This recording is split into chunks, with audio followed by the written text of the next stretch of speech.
ہم کریں گے ہر مظلوم کی حمایت۔ السلام علیکم، میں ہوں حورین فاطمہ اور آپ دیکھ رہے ہیں حمایتی نیوز HD چینل۔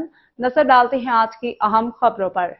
سابق ہندو نوجوان ساگر چاولہ مشرف با اسلام مولانا فضل الرحمان نے نو مسلم کا نام عبداللہ ساگر رکھا۔ رپورٹ محمد خان ذیشانی، روزنامہ Himayati news, Karachi. Media cell JUI Pakistan Jamiat Ulema Islam فے کے قائد مولانا فضل الرحمان کے ہاتھ پر سابق بندو مذہب سے تعلق رکھنے والے ساگر چاولہ نے اسلام قبول کر لیا۔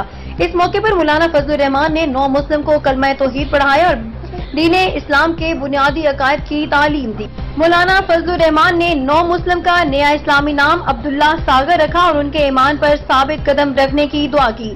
ساتھ ہی انہوں نے نو مسلم کو اسلام قبول کرنے پر مبارکباد بھی دی۔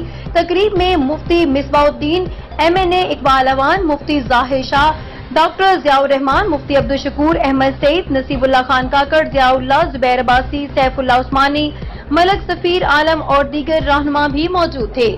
باخبر رہیے ہر جگہ ہر وقت، جانیے ملکی و غیر ملکی حالات و واقعات یقین کے ساتھ۔